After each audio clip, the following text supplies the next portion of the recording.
Bismillahirrahmanirrahim.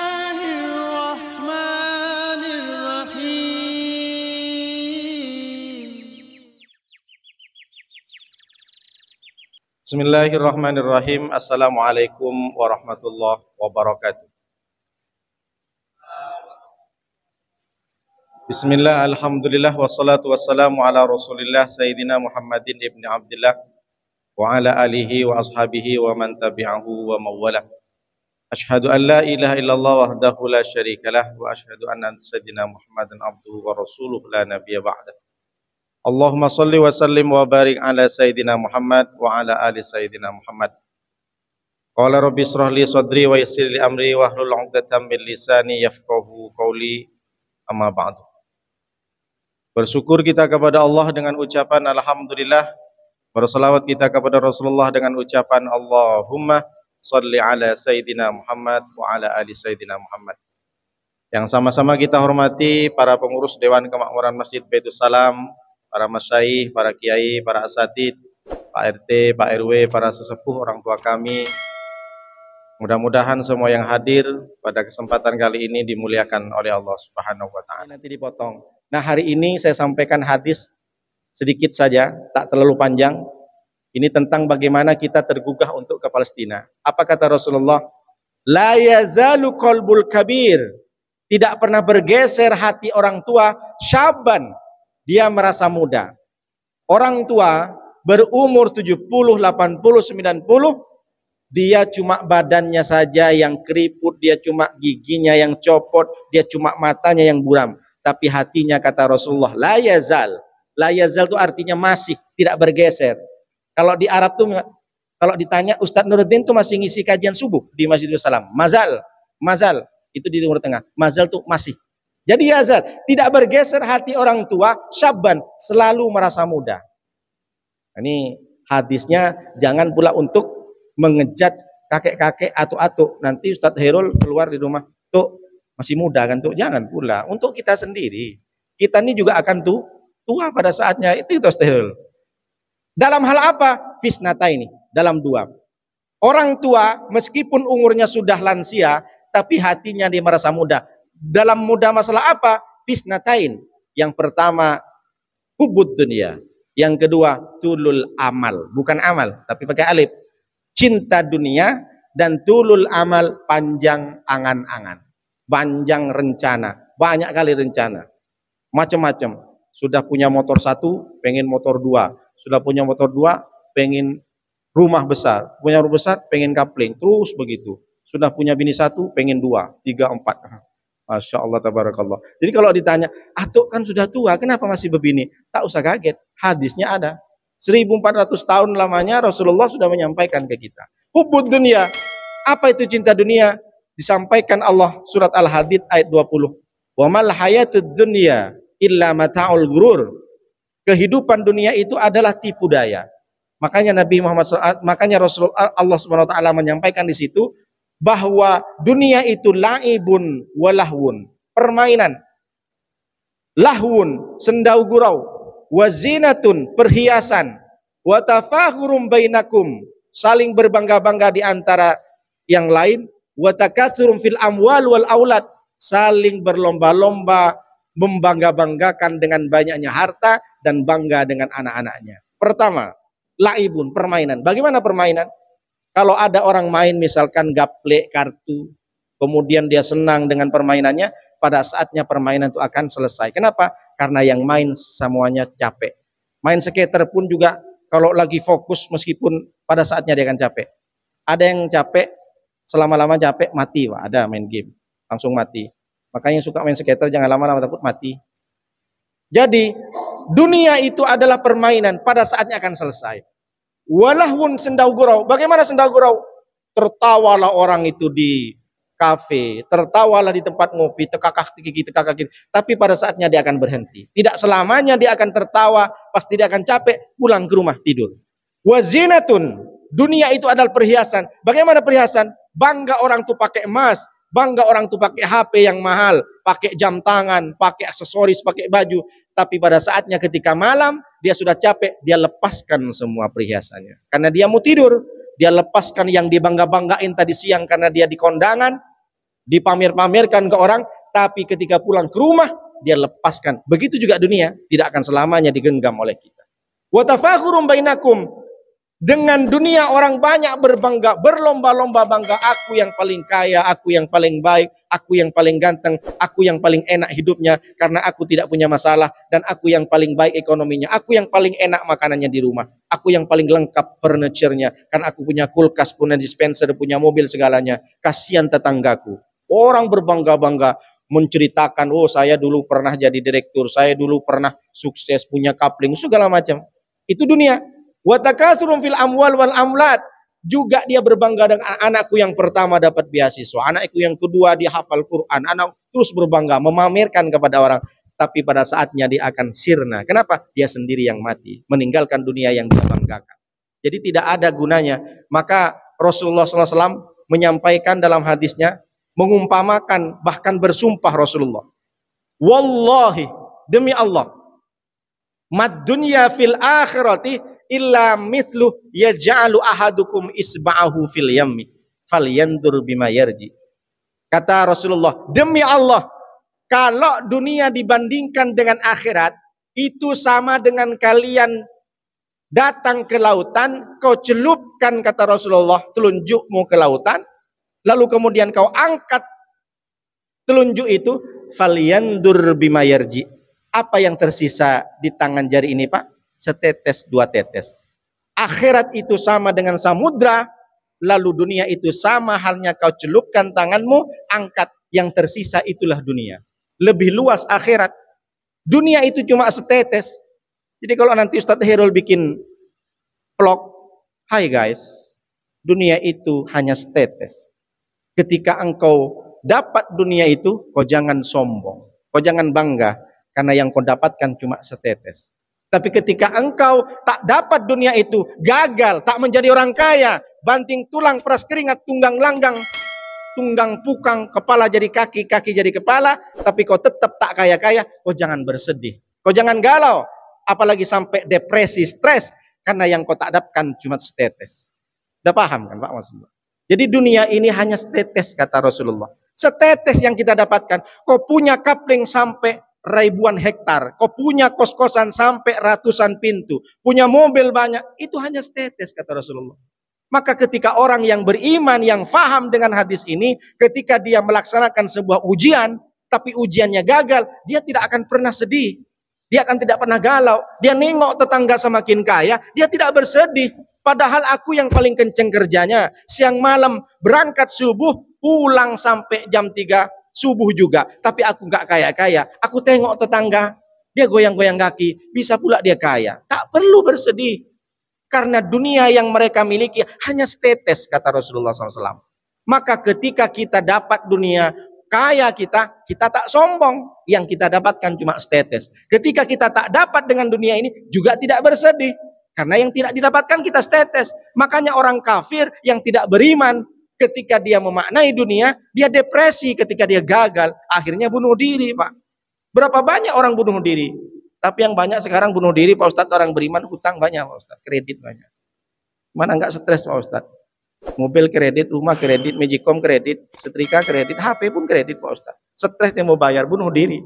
Berarti dia menganggap dunia itu bukan cuma setetes. Padahal kalau dibanding akhirat, akhirat itu seluas samudra, dunia itu cuma setetes. Bahkan Rasulullah menyampaikan dalam hadis yang lain, apa kata Rasulullah? Laukana dunia, seandainya dunia, kata Rasulullah SAW, ta'dilu indallah, di sisi Allah, janaha ba'udatin, lebih berat daripada sayap nyamuk, masako kafiron sarobatama'in.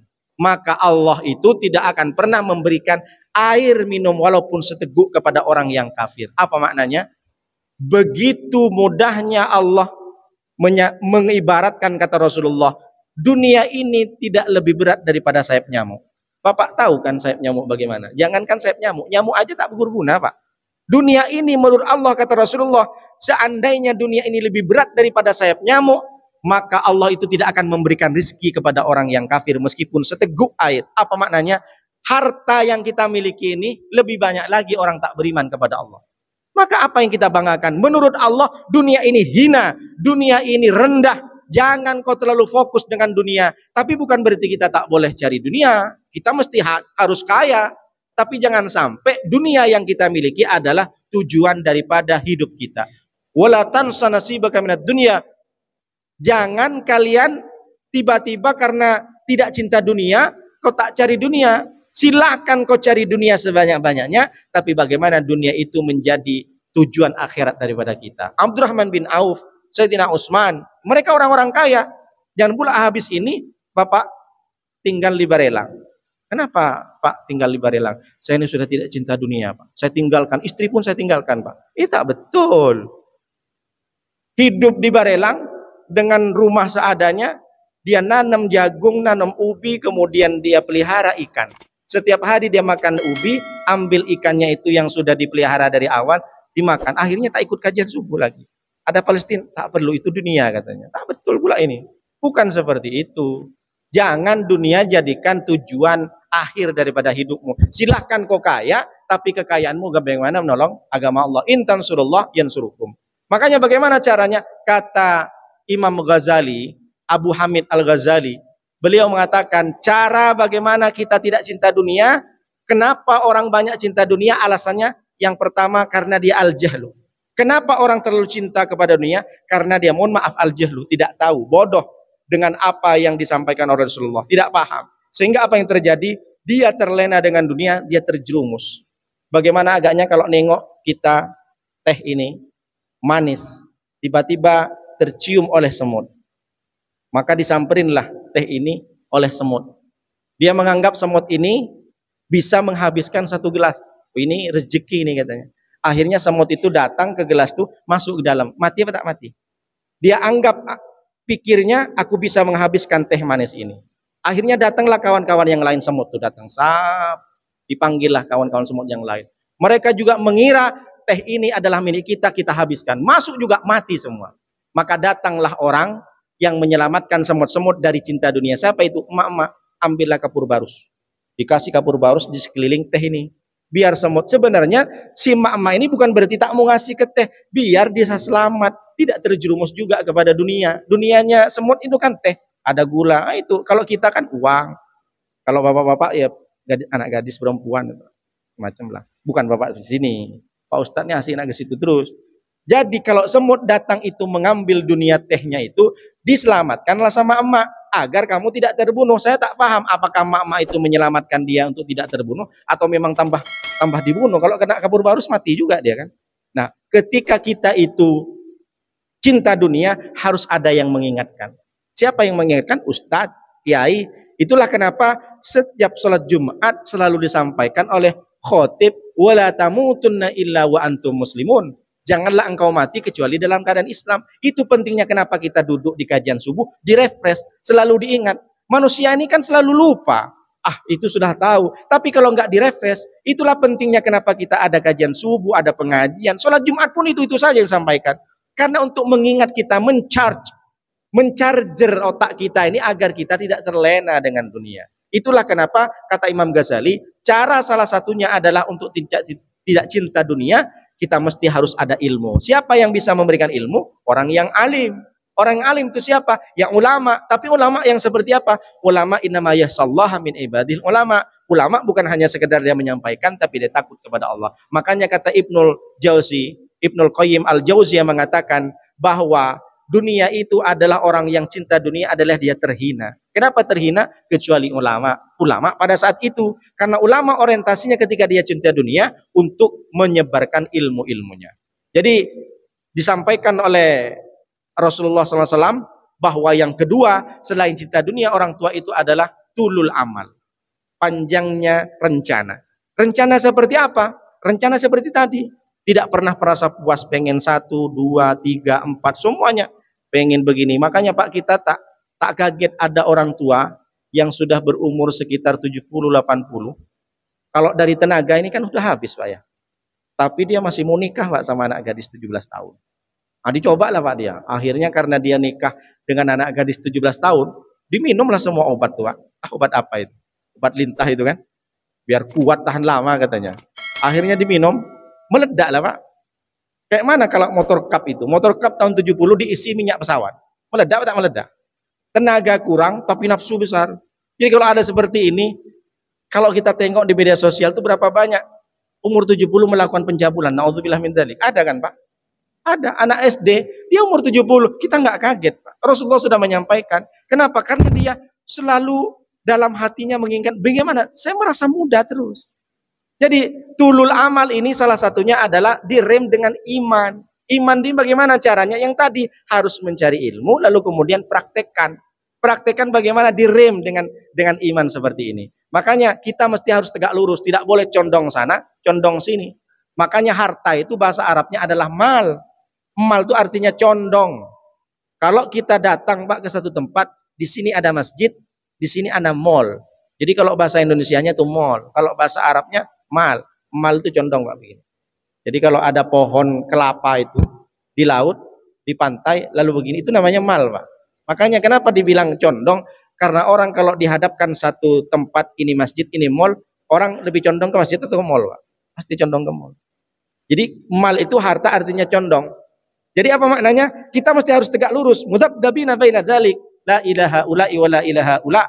Mestinya orang itu tidak boleh, oh saya gimana Pak Ustadz? Saya rasa-rasanya tuh memang saya juga cinta dengan dunia. Kadang-kadang saya tak cinta. Tidak boleh, kita mesti harus lurus. Cinta dunia itu kalau memang kita angan-angannya betul. Apa angan-anganan? Kalau kita nengok orang-orang yang ngemis di jalan, dia berpikir, oh gimana nanti aku bikin panti asuhan. Bagaimana aku bikin nanti panti jompo, nanti anak-anak yang manusia silver yang sering minta-minta di jalan tuh Pak. Bagaimana caranya nanti ini dibuatkan tempat khusus, dilatih mereka yang suka menjahit, jahitlah. Yang ini yang sudah tua, bagaimana dia itu bisa bertani misalkan, atau merawat ternak. Angan-angan seperti itu bagus. Bagaimana nanti kalau hari tua aku pengen bikin panti asuhan, aku pengen bikin masjid, aku pengen bikin musola. Nah itu baru betul angan-angan. Jadi bukan berarti angan-angan tak boleh. Angan-angan yang tak boleh itu hanya cinta dunia dan sia-sia belaka. Jadi nanti kalau aku udah pensiun, aku pengen bikin kos-kosan besar, nanti di situ aku bikin bisnis, bukan hanya sekedar untuk menawarkan jasa kos-kosan saja. Tapi aku bikin nanti bagaimana ada jual pulsa, pokoknya macam-macam. Selalu berangan-angan. Jadi yang tak boleh angan-angan itu seperti itu, lebih ke arah dunia. Yang boleh angan-angan itu bagaimana nanti aku bisa menyantuni anak yatim, bagaimana nanti kalau hari tua aku pengen selalu beribadah, aku pengen bantu orang-orang dengan kekayaannya. Hari ini orang yang banyak kaya, maka bantulah agama Allah. In tansurullah yansurukum, bantu dengan kekayaanmu kalau engkau kaya. Kalau hari ini kau punya jabatan, bantulah agama Allah dengan jabatanmu. Jadi bukan berarti tak bisa. Maka dunia ini sudah bisa dipastikan termasuk salah satu pekerjaan yang sia-sia, karena itu termasuk adalah orang-orang yang bisa cinta dunia karena dia orientasinya bukan sekedar akhirat. Wala tansa nasibaka minad dunya. Jadi kita ini cinta dunia harus betul-betul apa yang mesti kita lakukan dengan dunia ini untuk tujuan akhiratnya. Nah ini salah satu bentuk kalau kita paham dengan hadis ini, maka kita tidak kaget dengan apa yang disampaikan oleh Rasulullah SAW. Bahwa silahkan kau kaya, silahkan kau cari dunia, tapi bagaimana dunia ini membantu. Salah satunya sekarang tentang adanya Palestina. Bukan berarti tidak Allah berikan kesempatan kepada kita. Banyak yang tanya, kenapa Allah biarkan Ustadz orang-orang Palestina ini tersiksa, menderita. Jadi kalau ditanya dengan maksud Allah, kita nggak tahu. Tapi kita husnudzon. Rasulullah sudah menyampaikan bahwa nanti kalau orang Yahudi itu akan hancur, akan terjadi tanda-tanda akhir kiamat. Rasulullah tidak menyampaikan Yahudi yang mana. Karena Yahudi yang asli sekarang di Palestina itu Yahudi ortodok, dia justru mengecam tentang Israel. Karena kalau Yahudi aslinya itu dia kan tidak akur dengan Nasrani. Yahudi yang memang betul-betul Tuhannya adalah Allah. Mereka yang berbeda kan karena nabinya. Yahudi asli, Yahudi ortodok ini kan tekun. Dia tetap mengakui Tuhan itu Allah. Cuma nabinya bukan Nabi Muhammad, Nabi Musa. Kenapa? Dia iri. Dia iri kenapa Muhammad ini bukan keturunan Yahuza, bukan keturunan dari klan Nabi Ibrahim yang dari Siti Sarah. Kenapa Nabi Muhammad keturunan Ismail? Sementara Nabi Ismail sampai ke 30 generasi ke bawah tidak ada yang jadi nabi. Jadi dari Ismail sampai ke bawah tak ada nabi sama sekali, langsung ke Nabi Muhammad. Mereka iri, sementara di klan Nabi Ibrahim keturunan Siti Sarah bukan dari Siti Hajar, dia nabi semua. Ishak, Yakub, Yusuf. Yusuf punya saudara namanya Yahuza. Yahuza ini abang dari Yusuf. Yahuza ini anak cucunya disebut dengan Yahudi. Israel itu apa? Israel julukan dari Nabi Yakub. Nah, sampai hari ini orang Yahudi itu iri kepada Nabi Muhammad. Kenapa Nabi Muhammad bukan keturunan Ismail? Jadi sampai sekarang kalau ditanya Yahudi ortodok, Yahudi aslinya, dia benci dengan Israel. Dia benci dengan para Nasrani di sana karena mereka masih menganut sistem yang benar sesuai dengan kitab Tauratnya. Mudah-mudahan kita semua menjadi orang-orang yang peduli dengan Palestina.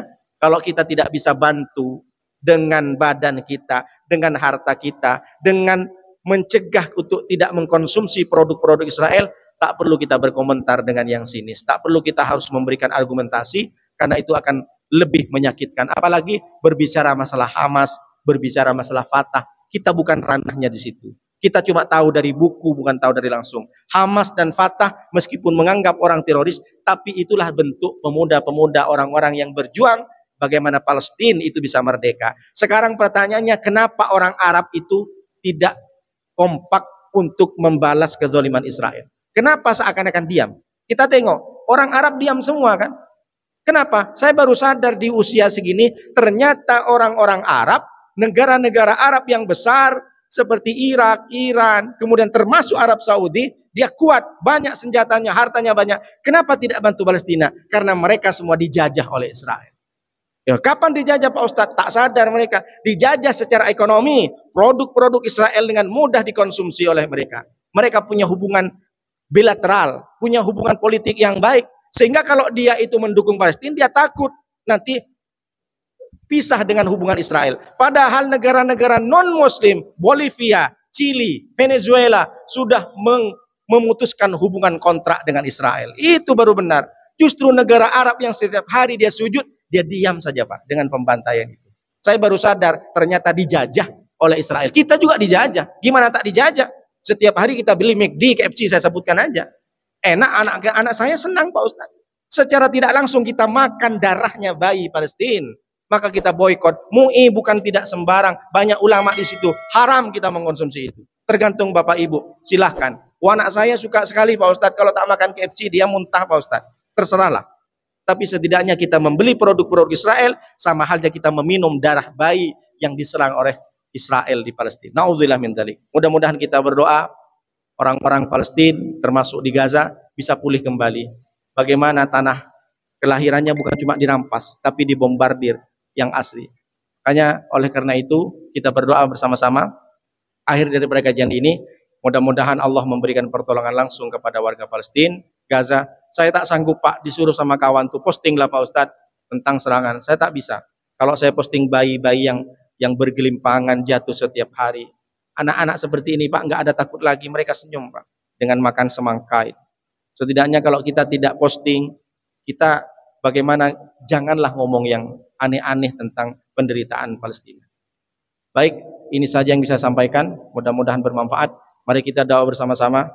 Mudah-mudahan saudara-saudara kita yang ada di Palestina, di Gaza, oleh Allah diberikan perlindungan yang baik, meskipun mereka sudah mati dalam keadaan syahid. Dan mudah-mudahan semua orang-orang yang peduli dengan Palestina membantu bagaimana di RT, di RW di sini menggalangkan dana, meskipun sedikit tak terlalu banyak. Bismillahirrahmanirrahim. Alhamdulillahirabbil alamin. Wassalatu wassalamu ala asrofil anbiya wal mursalin wa ala alihi washabihi ajmain. Hamdan syakirin, hamdan na'imin, hamdan yuafi ni'ama yukafi mazidah. Ya Rabbana lakal hamdu kama yanbaghi li jalalik wa 'azimi sultanik. Allahumma shalli wa sallim wa barik ala sayyidina Muhammad wa ala ali sayyidina Muhammad. Allahumma ansurna wal muslimin wansur ikhwanana wal muslimina fi Palestin wa fi Gaza wa fi kulli makan. Allahumma ansurna wal muslimin wansur ikhwanana wal muslimina fi Palestin wa fi Gaza wa fi kulli makan. Allahumma dammiril yahud wa Israel. Allahumma dammiril yahud wa Israel. Allahumma dammiril yahud wa Israel. Wa shattit samlahum wa farriq jamahum wa shattit samlahum wa farriq jamahum bi rahmatika ya arhamar rahimin. Allahumma aslih lana dinana alladhi huwa ismatu amrina wa aslih lana dunyana alladhi fiha ma'ashina wa aslih lana akhiratana allati fiha ma'adina waj'al hayata ziyadatan lana fi kulli khair waj'alil mawrahata min kulli syarr. Allahumma rabbana adkhilna mudkhala sidqin wa akhrijna mukhraja sidqin waj'al lana min ladunka sultanan nasira. Rabbana adkhilna mudkhala sidqin wa akhrijna mukhraja sidqin waj'al lana min ladunka sultanan nasira. Allahumma arinal haqqa haqqan warzuqna ittiba'ah wa arinal batila batila wasnatina. Allahumma rabbana zalamna anfusana wa illam taghfir lana wa tarhamna lanakunanna minal khasirin. Rabbana atina fid dunya hasanah wa fil akhirati hasanah wa qina adzabannar. Rabbana taqabbal minna innaka antas samiul alim wa tub alaina innaka antat tawwabur rahim. Subhanaka rabbika rabbil izzati amma yasifun wa salamun alal mursalin walhamdulillahi rabbil alamin. Al-Fatihah. A'udzu billahi minasyaitonir rajim. Bismillahirrahmanirrahim. Alhamdulillahi rabbil alamin arrahmanir rahim maliki yaumiddin. Iyyaka na'budu wa iyyaka nasta'in ihdinas siratal mustaqim siratal ladzina an'amta 'alaihim ghairil maghdubi 'alaihim waladdallin. Amin. Demikian Bapak-bapak, mudah-mudahan bermanfaat. Terima kasih atas segala perhatian. Mohon maaf atas segala kurangan. Hadanallahu ilaikum thoriqul mustaqim. Wassalamualaikum warahmatullahi wabarakatuh. Waalaikumsalam warahmatullahi wabarakatuh.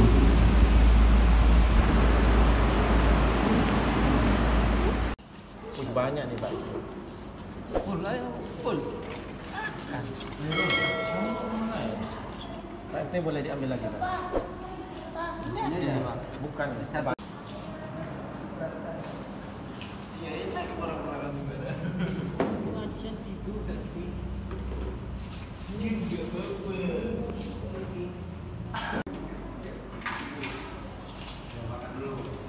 Jadi kemarin tuh tanya saya kan kurang tertib di acara.